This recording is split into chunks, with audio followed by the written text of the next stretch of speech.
నమస్తే, welcome to red TV. ఈ రోజు మనతో పాటు ప్రముఖ ఆధ్యాత్మికవేత్త విక్రమాదిత్య గారు ఉన్నారు. మాట్లాడదాం. సార్ నమస్తే. సార్ సూర్యోస్మేమా. సో మనం చేసిన ఎపిసోడ్స్లోనే కొంతమంది కమెంట్స్ రూపంలో వాళ్ళ ఇబ్బందుల్ని మనకి చెప్పడం జరుగుతుంది. అందులో ఒకటి బ్యాక్ పెయిన్. ఈ బ్యాక్ పెయిన్ చాలా మందిని వేధిస్తూ ఉంటుందండి. అంటే కరెక్ట్ పొజిషన్లో కూర్చోకపోవడం వల్ల, మంచి పోస్టర్ సరిగ్గా లేకపోవడం వల్ల మేజర్గా బ్యాక్ పెయిన్ వస్తుంది. కొంతమందికి ప్రెగ్నెంట్ లేడీస్కి కూడా బ్యాక్ పెయిన్ వస్తుంది. అలాగే సిజేరియన్ అయిన వాళ్ళకు కూడా బ్యాక్ పెయిన్ వస్తుంది అనే అపోహ ఉంది. అది కూడా ఏంటంటే సరిగ్గా కూర్చోకపోవడమే. సరే, ఇక ప్రాణిక్ హీలింగ్లో ఏమైనా ఈ బ్యాక్ పెయిన్కి రెమెడీ ఉందా, మీరు చెప్తారా? తప్పకుండానమ్మా. అంటే ఇక్కడ ముఖ్యంగా డెఫిషియన్సీ స్పైన్ వెన్నెముక మీద ప్రభావం చూపిస్తుంది. బ్యాక్ పెయిన్ అనగానే అది lower back pain, upper back pain, మనకి సర్వైకల్ స్పాండిలైటిస్, ఇవన్నీ కూడా బ్యాక్ స్పైన్కి సంబంధించిన ప్రాబ్లమ్స్. ఇది మన వే ఆఫ్ లైఫ్ స్టైల్. మనం ఫస్ట్ కూర్చునే పోస్చర్, అలాగే పడుకునే పోస్చర్, వీటి మీద ఆధారపడే ఇప్పుడు ఈ బ్యాక్ పెయిన్ గురించి మనం అంటే ఎక్కడైతే పెయిన్ ఉందో అక్కడ నెగిటివ్ ఎనర్జీ ఎక్కువ స్టాగ్నెట్ అయి ఉంది. నెగిటివ్ ఎనర్జీ అది మందంగా ఉంటుంది, నల్లగా ఉంటుంది. మనకి ప్రాణిక్ హీలింగ్ ప్రాక్టీస్లో మోకాలు పెయిన్ దగ్గర చూపిస్తారు విజువలైజ్. అంటే ఇప్పుడు ఇది మోకాలు అనుకుందామమ్మా, ఇక్కడ పెయిన్ వస్తుంది. ఇక్కడ పెయిన్ వస్తుందంటే ఆరా మీద బ్లాక్గా పట్టేసి ఉంటుంది. ఓకే, మేము ప్రాణిక్ హీలింగ్లో మేము ఏం చేస్తామంటే దీన్ని స్వీప్ చేస్తాం. ఇక్కడ ఒక సాల్ట్ బాల్ పెట్టుకుని, బకెట్ గిన్నె పెట్టుకుని దీంట్లోకి దీన్ని ఇలాగా త్రో చేస్తాం. ఇలా చేయడం ద్వారా ఏమవుతుందంటే ఇక్కడ ఏదైతే ఆరా మీద బ్లాక్గా పట్టేస్తుందో, పెయిన్ కారణమైనటువంటి నెగిటివ్ ఎనర్జీ ఉందో దాన్ని ఇలా చేతితో తీసి డస్ట్బిన్లో వేసేస్తాం, సాల్ట్ దాంట్లో. ఇది ఒక రెమెడీ. అంటే ఇప్పుడు మీకు ఇది ఎలా చెప్తున్నాను అంటే, మీ దగ్గర మీరు ప్రాణిక్ హీలర్ కాదు, మీకు పెయిన్ ఉంది, ఎక్కడో పెయిన్ ఉంది. దీనికి చిన్న రెమెడీ ఇంట్లోనే అమ్మమ్మలు తాతయ్యలో చెప్పింది ఏంటంటే, వేడి నీళ్ళలో ఉప్పు వేసి ఒక క్లాత్ పెట్టి అక్కడ వేయండి, తగ్గుతుంది. ఎందుకు తగ్గుతుంది? అక్కడ జనరల్గా వేడి నీళ్ళు ఏం చేస్తాయంటే అక్కడికి రక్తాన్ని సరఫరా చేస్తాయి. మీరు వేడి నీళ్ళు పెట్టిన వెంటనే రక్తం అక్కడికి వస్తుంది. అక్కడ ఏదైతే స్టాగ్నేటెడ్ బ్లడ్ అక్యూములేట్ అయినటువంటి బ్లడ్ ఉందో దానికి ఇంకొంచెం ఇది తోడవుతుంది. దానివల్ల నొప్పి తగ్గదు. మీరు ఇలాంటివి చేయాలన్నప్పుడు ఇక్కడ ఐస్ వాటర్ వేసారనుకోమా, రక్తం అక్కడికి వచ్చేసింది, ఏమంటే బ్యాక్ వెళ్ళిపోద్ది. మీరు చల్లనీళ్ళు వేసిన వెంటనే బ్యాక్ వెళ్తుంది. ఇక్కడ పెయిన్ ఎందుకు తగ్గింది అంటే వేడి నీళ్ళకి, అంటే నేను ఈ రీజన్ ఎందుకు చెప్తున్నాను అంటే, వేడి నీళ్ళు వేసినప్పుడు వల్ల కాదు, అందులో ఉప్పు వేయటం వల్ల. అంటే మీరు దిష్టి తగిలింది, తలనొప్పి వస్తుంది, ఉప్పుతో దిష్టి తీస్తే నొప్పిపోయింది. అంటే ఇక్కడ ఉప్పు పనిచేస్తుంది నెగిటివ్ని తగ్గించడానికి. మీకు ఏదైతే పెయిన్ ఉందో ప్రాణిక్ హీలింగ్లో మనకు ముఖ్యంగా చెప్పేది, మేము ఏం చేసినా ఉప్పు నీళ్ళతోటే చేయాలి. ఒక వేస్ట్ బౌల్లో ఉప్పు వేసుకుని దాన్నే ఈ స్వీప్ చేసిన నెగిటివ్ ఎనర్జీని అందులో డిప్ చేస్తాం. అంటే నెగిటివ్ ఉప్పులో డిసెంటిగ్రేట్ అవుతుంది, మీకు చిన్నం అయిపోద్ది. మీకు బ్యాక్ పెయిన్ ఉంది, మీరు శుభ్రంగా ఎవరన్నా చేసేవాళ్ళు ఉంటే వేడి నీళ్ళలో ఉప్పు వేసుకుని ఆ క్లాత్తో ఆ వెన్నెముక మంచి పైనుంచి కిందకి తోడవటం, కొంత రిలీఫ్ వస్తుంది. రెగ్యులర్గా అదే పని రెగ్యులర్గా చేయాలి. ఒక రోజులో పోదు, 2-3 రోజులు చేయాలి. ఇక్కడ ఏదైతే నొప్పి తగ్గిందో మీరు దానికి ప్రాపర్ ఎక్సర్సైజ్ ఇవ్వాలి, సర్క్యులేషన్ పెంచాలి. అంటే బ్రీతింగ్ చేయడం ద్వారా, ప్రాణాయామం చేయడం ద్వారా, అలాగే ప్రాపర్గా పడుకోవడం ద్వారా. మనకి ఏదైతే బెడ్స్ ఉన్నాయో ఇప్పుడు మనం డెవలప్ అయి డన్లప్ పరుపులకు వచ్చాం. ఆ పరుపులు ఒక్కొక్కసారి అప్ అండ్ డౌన్స్ ఉండడం, ప్రాపర్గా లేకపోవడం, మీకు స్పైన్కి తగ్గట్టు కాదు. అంటే చాలా ఎక్కువ కుషన్ ఉన్నది, లేకపోతే బాగా దూదిలాగా ఇలా ఉన్నాయి కదా. దానివల్ల అలాగే పిల్లో ఎత్తు ఉంటుంది, ఈ షేప్ అన్ఈవెన్గా ఉంటుంది, దానివల్ల బ్యాక్ పెయిన్ వస్తుంది. అంటే మరి ఇప్పుడు తప్పదు. ఇంకా ఇంకొకటి ఏంటంటే మేజర్ తప్పు ఏంటి అంటే, మంచాలు హైట్ ఉండాలమ్మా. ఇక్కడ మనకి ఏం చేస్తున్నారంటే ప్లాట్ఫామ్లా కట్టేసి దాని చుట్టూ చేసేస్తున్నారు. మీకు బ్యాక్కి, వెన్నెముకకి, వీపుకి గాలి తగలదు. నెగిటివ్ ఎనర్జీ అంతా అక్కడ స్టాగ్నేట్ అయి ఉండిపోవడం వల్ల మీకు మేజర్ కాంప్లికేషన్స్. ఇది ఒక్క బ్యాక్ పెయిన్కే కాదు, మీ మంచాలు హైట్ లేకపోవడం వల్ల చాలా అనారోగ్య సమస్యలు. చక్రాలన్నీ ఫ్లాట్గా ఉంటాయి, మీకు అక్కడ సోర్స్ వెళ్ళదు. ఎలా పడుకున్నప్పుడు బ్యాక్ వెన్నెముకకే ఉంటాయి, మొత్తం చక్రాలన్నీ కూడా వెన్నెముక కనెక్ట్ అయి ఉంటాయి. పైన ఎదరకు కొన్ని చక్రాలు ఉంటాయి, వెనకాల కొన్ని చక్రాలు ఉంటాయి. మీరు ఎప్పుడైతే కింద క్లోజ్ చేసేసినటువంటి మంచాల మీద పడుకుంటున్నారో మీకు బ్యాక్ పెయిన్ అనేది తెలుస్తుంది. మరి కింద పడుకునే వాళ్ళకండి, కింద ఎర్త్ అప్పుడు ఏం చేస్తుంది, ఎర్త్కి లాక్కునే గుణం ఉంది. ఇవ్వకపోవచ్చు కానీ లాగుద్ది. మీకు పడుకున్నది మంచి మార్బుల్ అనుకోండి, మార్బుల్కి కూడా కొంచెం ఎనర్జీ ఉంటుంది, మీరు అప్పుడప్పుడు క్లీన్ చేస్తారు కాబట్టి నో ప్రాబ్లం. ఇక్కడ ఇది వుడ్, మ్యాట్రస్, కొబ్బరి పీచు, ఇవన్నీ ఉంటాయి. అసలు ఎయిర్తో పని లేదు కదా. మీకు నేల మీద పడుకుంటే చల్లగా ఉంటుంది, అంటే దాంట్లో చలనం ఉంది. అంటే మీకు సపోర్ట్ చేస్తుందా, మిమ్మల్ని ఇబ్బంది పెడుతుందా? హాయిగా ఉంటుంది. ప్రాబ్లం లేదు. మీరు గడ్డిలో పడుకోవడం కానీ నేల మీద పడుకోవడం కానీ, అందుకని బ్యాక్ పెయిన్ ఉన్న వాళ్ళు అప్పుడప్పుడు చెక్క మీద పడుకోమంటారు. మీకు ఇప్పుడున్నట్టు లైఫ్ స్టైల్ వీలైతే మంచాలు మార్చుకోవడానికి ప్రయత్నం చేయండి. సిమెంట్ దిమ్మల్లా కట్టేసి దాని మీద మంచాలు వేసుకుని పెద్ద పెద్ద పరుపులు వేసుకుని మెత్తగా ఉన్నాం అనుకుంటున్నారు తప్ప చాలా ఇబ్బంది. అప్పుడప్పుడు నేచర్కి కనెక్ట్ అవ్వండి. గడ్డిలో పడుకోవడానికి లాన్లో పడుకోవడానికి ప్రయత్నం చేయండి. అలాగే చెప్పులు లేకుండా లాన్లో నడవడానికి ప్రయత్నం చేయాలి. చక్రాలన్నీ యాక్టివ్ అవ్వాలి. అంటే ఒక్క బ్యాక్కే స్పైన్కే కాకుండా అవి చాలా ఇంటర్నల్ ఆర్గాన్స్కి ఆ 72 మెరిడియన్స్ ఏవైతే అవి కనెక్ట్ అయి ఉంటాయి. ఇప్పుడు చూపు తగ్గిందమ్మా, చూపు తగ్గిన వెంటనే మీరు ఇమీడియట్గా ఏం చేస్తారు? కళ్ళజోడు వేసేస్తారు, హాస్పిటల్కి వెళ్తారు, లేకపోతే లేజర్ ట్రీట్మెంట్ అంటారు. మీ చూపు తగ్గడానికి కారణం ఏంటి? ఐస్ స్టెయిన్ అయినాయి కాబట్టి మిమ్మల్ని నేను డైరెక్ట్గా చూడకుండా అద్దం మీద చూసేలా ఏర్పాటు చేసుకుని అద్దం పెట్టుకున్నాను. కానీ రీజన్ ఏంటో తెలుసా మీకు? మీ లంగ్స్, మీ ఊపిరితిత్తులు బలహీన పడుతున్నాయని కళ్ళు చెప్తున్నాయి. మీరు చూపు ఆపరేషన్ లేకపోతే కంటి మీద పెడుతున్నారు, మీ ఊపిరితిత్తులు బలహీనం అవుతున్నాయి, అందుకని చూపు తగ్గింది. అప్పటివరకు బాగున్న చూపు ఎందుకు తగ్గింది?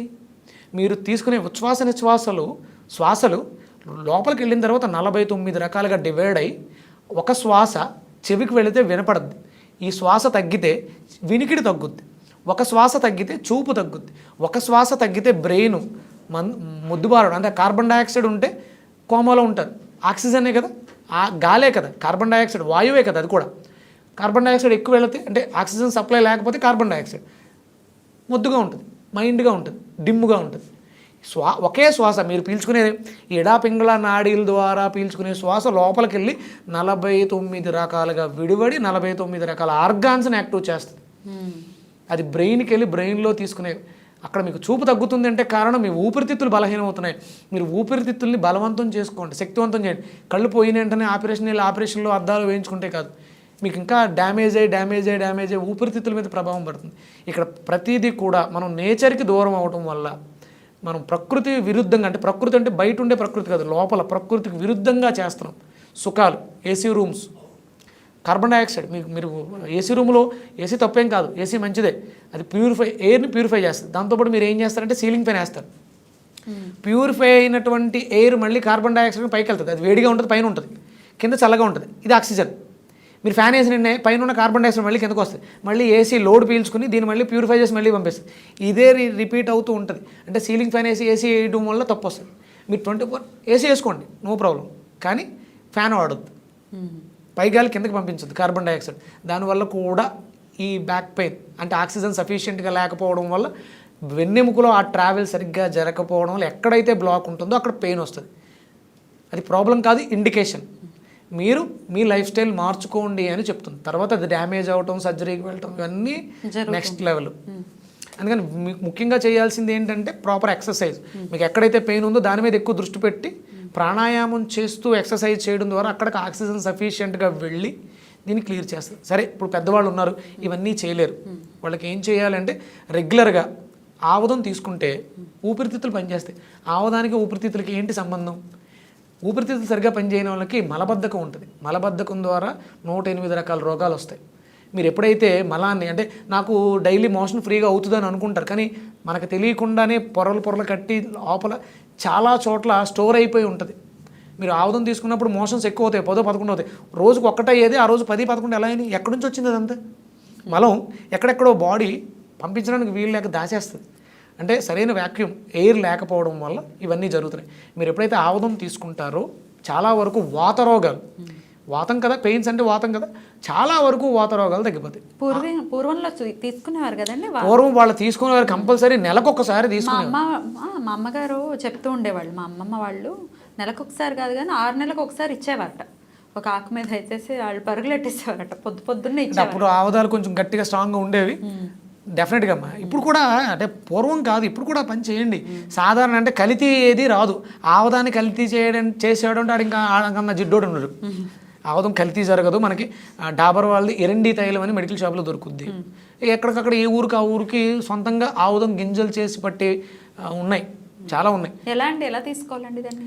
అదే అమ్మా, వీలైతే ఎర్లీ మార్నింగ్ పొద్దుటే ఒక 2 స్పూన్లో ఒక 25 ml 50 ml ఎవరి కెపాసిటీని బట్టి వాళ్ళు కొంచెం వేడి చేసుకుని చిన్న అల్లం ముక్క దంచి వేసి తీసుకుని అలా గడిపేయచ్చు, లేదు అలా తీసుకోలేము మా వల్ల కాదు అనుకుంటే నైట్ పడుకునేటప్పుడు అన్నీ ఫినిష్ చేసుకొని, అంటే త్వరగా తినాలి. అక్కడ సూర్యాస్తమయాన్ని తర్వాత తినకూడదని మనం చెప్తున్నాం.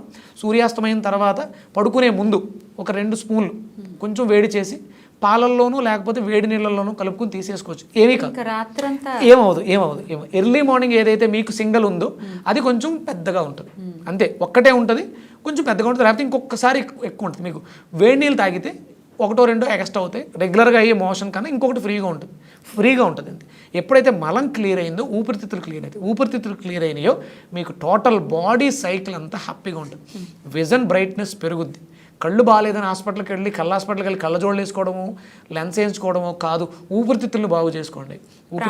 ప్రాణాయామం చాలా ఇంపార్టెంట్. అంటే మనకి శ్వాస మీద ధ్యాస అంటే మెడిటేషన్ చేసేవాళ్ళు మాత్రమే అనుకుంటారు.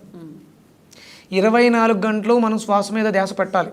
మీరు చాలా స్వచ్ఛమైనటువంటి గాలిని ఎంత లోపలికి పంపిస్తే మీ అవయవాలు, ఇంటర్నల్ ఆర్గాన్స్, ఐస్, ఇవి సెన్సారీ ఆర్గాన్స్, ముక్కు, కన్ను, చెవులు, నాలుక, ఇవన్నీ కూడా చాలా సెన్సిటివ్గా ఉంటాయి అవి. అలాగే లోపల ఇంటర్నల్ ఆర్గాన్స్ మనకి లివరు, ప్యాంక్రియాస్, కిడ్నీస్, ఇవన్నీ కూడా ఆర్గాన్స్ అన్నీ బాగుంటాయి బ్యాక్ పెయిన్కి. అలాగే మనకి పైపోతలుగా చూసుకుంటే మహానారాయణ తైలం, చాలా తైలాలు ఉన్నాయి. నారాయణ తైలం పైన అప్లై చేసి వేడి నీటితో కాపడం పెట్టడం, ఇలాంటివి చేయడం ద్వారా కూడా మీకు బ్యాక్ పెయిన్స్. అలాగే పెయిన్ కిల్లర్ మహాయోగరాజు గుగ్గులు అని ట్యాబ్లెట్లు ఉంటాయి. యోగరాజు గుగ్గులు ట్యాబ్లెట్లు ఉంటాయి. అవి అంటే డాక్టర్ ప్రిస్క్రిప్షన్ అవసరం లేదు. మామూలుగా మీరు ఆయుర్వేదిక్ షాపుల్లో మీకు పెయిన్ కిల్లర్ కాదు, ఇది పరిష్కారం చేస్తుంది. మీ బాడీలో ఏదైతే అవసరం అది చేస్తుంది. అలా యోగరాజ్ గుగ్గులు వాడుకోవచ్చు. మహానారాయణ తైలం అప్లై చేసి పైన పూతలా పూసుకుని వాడవచ్చు. అలాగే మీకు వావిలాక్ అని ఉంటుంది, అది నీళ్ళలో మరగబెట్టి మనం స్నానం చేసే నీళ్ళలో ఉప్పు, ఈ వావిలాకు కలుపుకుని ఒళ్ళంతా బాగా రుద్దుకుని, ఆయుర్వేదిక్ స్టోర్స్ లో దొరుకుతుంది. లేదమ్మా, ఈ మొక్కల్లో దొరుకుతుంది వావిలాకు దాని పేరు. మీరు నెట్లో కొడితే గూగుల్లో వచ్చేస్తుంది. ఆ ఆకులను కొంచెం కచ్చాపచ్చా దంచి నీళ్ళలో వేసి మరగబెట్టి ఆ నీళ్లు స్నానానికి వాడడం ద్వారా, లేదా బాగా ఎక్కువ నొప్పి ఉంటే దాన్ని కొంచెం దంచి కొంచెం వేడి చేసి ఎక్కడైతే పార్ట్ నొప్పి ఉందో దాని మీద వేయడం ద్వారా కూడా మీకు రిలీఫ్ వస్తుంది, పరిష్కారం దొరుకుతుంది. Right sir. సో బ్యాక్ పెయిన్కి సంబంధించి ఎలాంటి రెమెడీస్ని ఫాలో అవ్వాలని చాలా క్లియర్గా వివరించారు sir. Thank you. Thank you.